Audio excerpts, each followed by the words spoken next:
आप मैं हूं आपके साथ पल्लवी सिंह। रुक करेंगे उत्तराखंड की कुछ बड़ी खबरों की ओर। उत्तराखंड के पूर्व सीएम और कांग्रेस नेता हरीश रावत देहरादून में एक बार फिर से बयानबाजी करते नजर आए। देहरादून में सीएम पुष्कर सिंह धामी को लेकर उन्होंने बड़ा बयान दिया है। हरीश रावत ने सीएम धामी की तारीफ करते हुए यहां कहा है कि पुष्कर सिंह धामी एक विनम्र सीएम है। इसके साथ ही हरीश रावत ने राज्य में कांग्रेस की जीत का भी दावा किया। हरीश रावत ने कहा, मैं मानता हूं कि पुष्कर सिंह धामी एक विनम्र सीएम है। कांग्रेस सरकार बदले की भावना से काम नहीं करेगी। राज्य विधानसभा चुनाव में हमें 48 से अधिक सीटें मिलेंगी। हरीश रावत ने कहा कि मैं कांग्रेस का व्यक्ति होने के नाते कह रहा हूं कि कांग्रेस रही भी बदले के साथ ही भावना से काम नहीं करेगी। हमें राज्य की तस्वीर बदलने के लिए समय चाहिए। हम किसी से बदला लेने के लिए नहीं आ रहे। 48 से ज्यादा सीटें आने की उम्मीद है। हरीश रावत ने आगे कहा कि अल्मोड़ा पिथौरागढ़ से 14 विधानसभाओं की सीट कांग्रेस की झोली में आती है, तो इससे बड़ा सम्मान मेरे लिए और क्या होगा। साथ ही उन्होंने कहा कि बीजेपी के अंदर इन दिनों जिस तरह से गुटबाजी बाहर सामने निकलते आ रही है, उससे ये प्रतीत हो रहा है कि जो 2016 में जो बीजेपी ने महापाप किया था, वो 2022 छोड़िए 2027 में भी देखने को मिलेगा। बता दें कि उत्तराखंड में 14 फरवरी को विधानसभा चुनाव संपन्न हुआ था और अब 10 मार्च को चुनाव के परिणाम घोषित किए जाएंगे।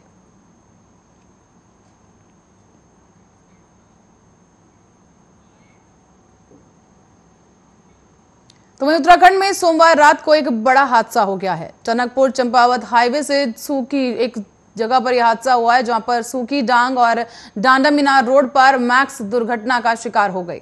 अब आपको बता दें कि इस पूरे मामले में अब तक 13 शव निकाले जा चुके हैं, तो वहीं अभी भी मौके पर रेस्क्यू का काम जारी है। ये दुर्घटना बूडम से लगभग 3 किलोमीटर आगे बताई जा रही है। हादसे के बाद शव बुरी तरह से क्षतिग्रस्त हो गए हैं। तो वहीं इस बीच प्रधानमंत्री नरेंद्र मोदी ने इस हादसे पर शोक जताया और अब तक मिली जानकारी के अनुसार ये एक मैक्स गाड़ी थी और इसमें सवार सभी लोग टनकपुर के पंचमुखी धर्मशाला में हुई एक शादी में शामिल होकर घर लौट रहे थे। बताया जा रहा है कि बीती रात को मैक्स अनियंत्रित होकर गहरी खाई में जा गिरी और सभी लोग ककनई निवासी लक्ष्मण सिंह के पुत्र मनोज सिंह की शादी में शामिल होने गए थे। अधिकांश लोग मर चुके हैं और इसके साथ ही आपको बता दें कि मृतक लक्ष्मण सिंह के सगे संबंधी बताए जा रहे हैं और सूचना के बाद पुलिस और रेस्क्यू टीम भी मौके पर पहुंच गई। 16 में से 13 लोगों की मौत की पुष्टि हो चुकी है। सभी 13 शवों को बरामद कर लिया गया और उनकी शिनाख्त भी कर ली गई है। मृतकों में 4 महिलाएं और एक 5 साल की बच्ची भी शामिल है, जबकि गंभीर रूप से घायल चालक और एक अन्य व्यक्ति का उपचार अस्पताल में जारी है।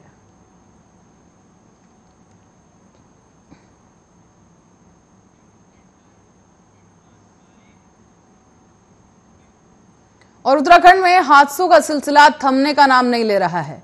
हाल ही में कोटद्वार में भी एक वाहन खाई में गिर गया, जिसकी वजह से 4 शिक्षकों की मौत हो गई है। मिली जानकारी के अनुसार इस हादसे में 2 लोग घायल भी हुए, तो वहीं सभी घायलों को कोटद्वार स्थित एक अस्पताल भेज दिया गया है। साथ ही मिली जानकारी के अनुसार पौड़ी मार्ग पर गाड़ी का एक्सीडेंट हुआ था। बताया गया है कि 3 लोगों की मौके पर ही मौत हो गई, तो वहीं एक अन्य शख्स की मौत अस्पताल ले जाते समय हुई। घटना की सूचना मिलते ही प्रशासन भी मौके पर पहुंचा और राहत बचाव कार्य शुरू किया गया। इसी क्रम में इससे पहले मंगलवार को भी राज्य स्थित सूखी डांग रीठा साहिब रोड के पास एक वाहन के खाई में गिरने की खबर सामने आई थी। इस हादसे में 11 लोगों की मौत हो गई और 2 लोग घायल हो गए हैं। तो वहीं कुमाऊं के डीआईजी नीलेश आनंद भरने ने बताया है कि सूखी डांग रीठा साहिब रोड के पास एक वाहन के खाई में गिरने से 11 लोगों की मौत हो गई है। यह हादसा मंगलवार सुबह उस समय हुआ जब सब एक शादी समारोह से लौट रहे थे। तो वहीं मुख्यमंत्री पुष्कर सिंह धामी ने ट्वीट कर कहा है कि आज सुबह ही सूखी डांग डांडा मीनार मार्ग के पास बारात से लौट रहे वाहन के दुर्घटनाग्रस्त हो जाने का दर्दनाक समाचार मिला और ये समाचार मिलने से मन में व्यथित है। मैं ईश्वर से दिवंगत आत्माओं की शांति और घायलों के शीघ्र स्वास्थ्य लाभ हेतु प्रार्थना करता हूं।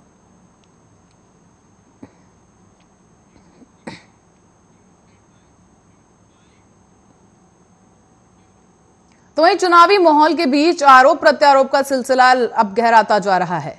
इसी बीच डाक मतों में धांधली का आरोप भी सामने आया। तो वहीं कांग्रेस के इस आरोप को बीजेपी ने सिरे से खारिज करते हुए इसे कांग्रेस की बौखलाहट बताया है। भाजपा के प्रदेश मीडिया प्रभारी मनवीर सिंह चौहान ने कहा कि चुनाव परिणाम आने से पहले कांग्रेस असहज और घबराई हुई है, इसीलिए अपनी खराब स्थिति को देखते हुए अब इस तरह के आरोप प्रत्यारोप लगा रही है। उन्होंने ये भी कहा कि कभी ईवीएम तो कभी डाक मत और कभी मशीनरी के दुरुपयोग जैसे आरोप कांग्रेस की हताशा को दर्शाते हैं। कहा यह भी गया कि कांग्रेस इस समय भ्रम की स्थिति से गुजर रही है। पूर्व मुख्यमंत्री हरीश रावत भी खुद को मुख्यमंत्री की दौड़ में बने रहने के समर्थन में जुटाव अभियान में लगे हुए हैं और इस दौरान नेता प्रतिपक्ष प्रीतम सिंह पार्टी के घोषणा पत्र में ऑपरेशन में है। इस दौरान कांग्रेस के प्रदेश अध्यक्ष गणेश गोदियाल अब डाक मत का नया राग अलाप रहे हैं। किसी को मतगणना तक सब्र नहीं। उन्होंने ये भी कहा कि जिस तरह से कांग्रेस की ये बौखलाहट दिख रही है उससे साफ है कि उसे हार का भय सता रहा है। कांग्रेस को अपनी हार का अंदेशा हो चुका है और इसीलिए उसके नेता मनगढ़ंत कहानियां रचने में लगे हैं।